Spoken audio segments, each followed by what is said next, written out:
Hello dear students and friends. आज मैं आपके सामने एक बहुत ही इम्पोर्टेंट कैरियर कोर्स के बारे में बताने जा रहा हूं जो कि सीए का है, जिसको हम लोग चार्टेड अकाउंटेंट के नाम से जानते हैं। तो दोस्तों, मेरे इस यूट्यूब चैनल पे आपका बहुत ही स्वागत है और मैं आपको यहां पर सीए से संबंधित सारी जानकारी देने जा रहा हूं। तो यहाँ पर अगर आप अपना भविष्य जो है, कैरियर एवेन्यूज जो हैं, अपना जो है प्रोस्पेक्ट बढ़ाना चाह रहे हैं, तो सीए एक बहुत ही अच्छा विकल्प है। दोस्तों, अलग अलग क्वालिफिकेशन के हिसाब से आप अपने कोर्स को डिसाइड कर सकते हैं, अपने कैरियर को डिसाइड कर सकते हैं। अगर जो है आप ट्रेडिशनल कोर्स करते हैं या जनरल नेचर की तरफ जाते हैं, तो यहाँ पर आपको जनरल कोर्स में जो है कई सारी अपॉर्चुनिटीज मिलेंगी। पोजीशंस बहुत ज्यादा होती हैं, पर चूंकि पोजीशंस ज्यादा हैं तो जनरल नेचर कोर्स के लिए जो है कैंडिडेट्स भी ज्यादा होते हैं। जब कैंडिडेट्स ज्यादा होते हैं तो आप समझ सकते हैं कंपटीशन का लेवल भी टफ हो जाता है। यहाँ पर सीए जो है, या ये प्रोफेशनल कोर्स की हम बात करें, जिसको हम लोग स्पेशलाइज्ड क्वालिफिकेशन कोर्स कहते हैं। यहाँ पर भले ही जो है कैरियर की चॉइस जो है, कैरियर पाथ जो है आपका, वो नैरो हो जाता है, लेकिन ये ध्यान में रखने वाली बात है कि बहुत ज्यादा यहाँ पर लोग नहीं होते हैं, इसलिए कंपटीशन भी यहाँ पर कम होता है, जो कि सीए से रिलेटेड है। सीए एक प्रोफेशनल कोर्स है, तो उसी के बारे में आपको यहाँ पूरा विस्तृत जानकारी देने जा रहा हूँ। लेकिन देखिए, सीए करने से या सीए ज्वाइन करने से पहले आपको ये ध्यान रखना है कि आपको नंबर्स, कैलकुलेशंस के साथ कंफर्टेबल होना पड़ेगा। आप कंफर्टेबल हैं तभी आप सीए कोर्स के लिए जा सकते हैं। जो बॉडी इसको रेगुलेट करती है वो है ICAI, institute of chartered accountants of India, जो इसको रेगुलेट करती है, एडमिनिस्ट्रेट करती है। ये 1949 में स्टैब्लिश हुई थी ICAI, जिसका कि हेडक्वार्टर जो है नई दिल्ली में है। भारत में रीजनल ऑफिसेस जो है 4 स्थानों पर हैं: चेन्नई, कोलकाता, कानपुर और मुंबई। हालांकि इसकी ब्रांच ऑफिसेस या शाखाएं जो है कई सारे शहरों में हैं। अगर मैं आपको बात करूं एजुकेशनल रिक्वायरमेंट्स की, तो आप जो है 10+2 के बाद इस कोर्स को ज्वाइन कर सकते हैं। ज्यादातर स्टूडेंट्स जो है 10+2 के बाद ही इसको ज्वाइन कर लेते हैं। तो अगर आपने 12th अभी पास किया है या कर रहे हैं तो आप इसको कर सकते हैं। तो इसके लिए फर्स्ट रूट जो है ये आपका फाउंडेशन कोर्स रूट होता है, और सेकंड आपके पास जो है डायरेक्ट एंट्री रूट होता है। डायरेक्ट एंट्री रूट जो है उनके लिए है जो कि ग्रेजुएशन के बाद या पोस्ट ग्रेजुएशन के बाद इसको करना चाहते हैं। दोनों ही एंट्री चैनल्स के लिए वर्किंग सिस्टम बिल्कुल डिफरेंट होता है। तो मैं बारी बारी आपको दोनों के बारे में बताऊंगा। पहले हम लोग बात करते हैं फाउंडेशन कोर्स रूट की। फाउंडेशन कोर्स रूट में कोई भी स्टूडेंट्स अपीयर हो सकता है या शामिल हो सकता है जो कि अभी 10+2 एग्जाम के लिए अपीयर होने जा रहा है, या अपने आप को वो एनरोल करा सकता है फाउंडेशन कोर्स के लिए।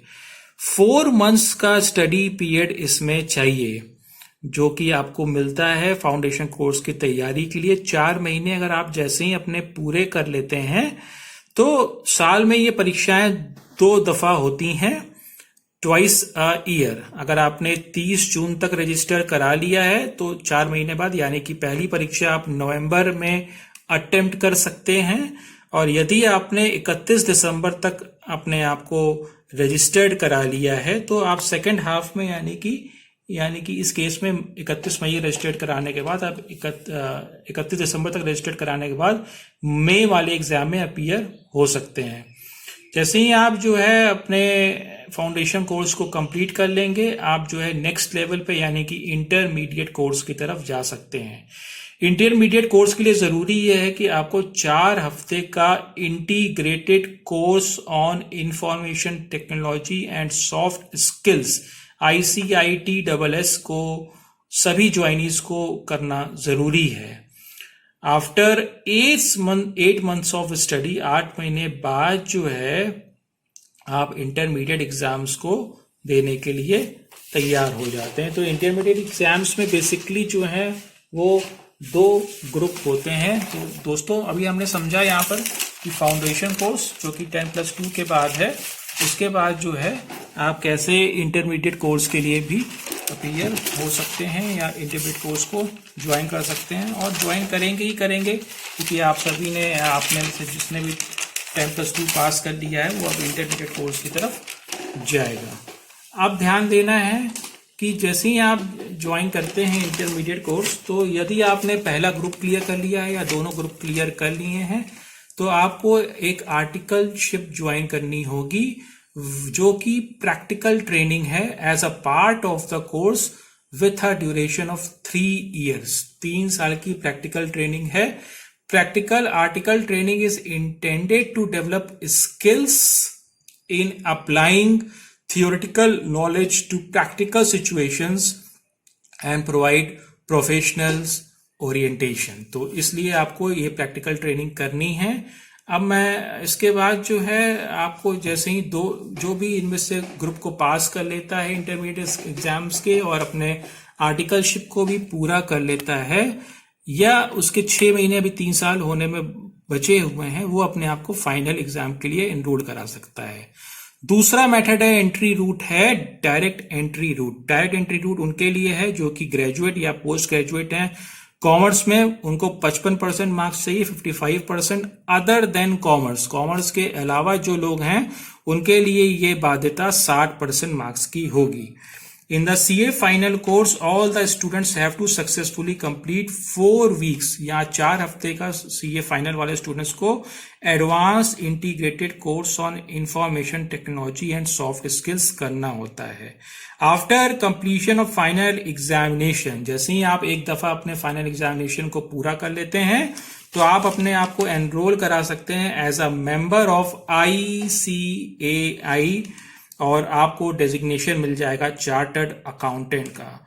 जो सब्जेक्ट्स कवर होते हैं फाउंडेशन लेवल पे 4 पेपर होते हैं, इसी तरह इंटरमीडिएट लेवल है और फाइनल लेवल पे बेसिकली 8 पेपर होते हैं।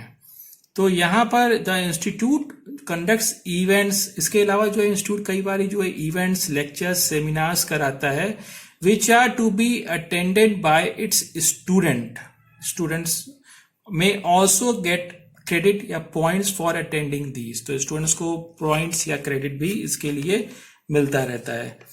Acquiring a CA qualification requires a hard work and dedication. तो ध्यान दीजिए दोस्तों, अगर आप चार्टर्ड अकाउंटेंसी कोर्स के बारे में सोच रहे हैं फाउंडेशन कोर्स के जरिए या डायरेक्ट एंट्री रूट के जरिए, तो आपको ध्यान देना है कि यहाँ पर बहुत ज्यादा समर्पण और हार्ड वर्क की जरूरत है। अगर आप ऐसा कर सकते हैं तो आपके पास ये विकल्प खुले हुए हैं।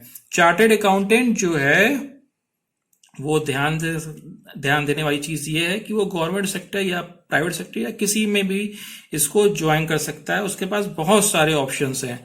They may choose to take up a suitable positions in business और industry, join a practicing firm of chartered accountants, set up their own professional practice or get associated with capital, money or forex.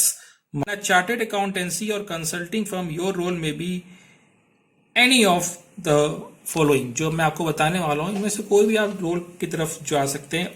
As a audit manager, as a tax manager, as a financial consultant, as a system consultant, as a banking companies, insurance companies में, stock broking firms में, mutual fund companies में, credit rating agencies में, government and public sector companies, law firm, private sector companies, NBFCs, non banking financial companies, investment bankers.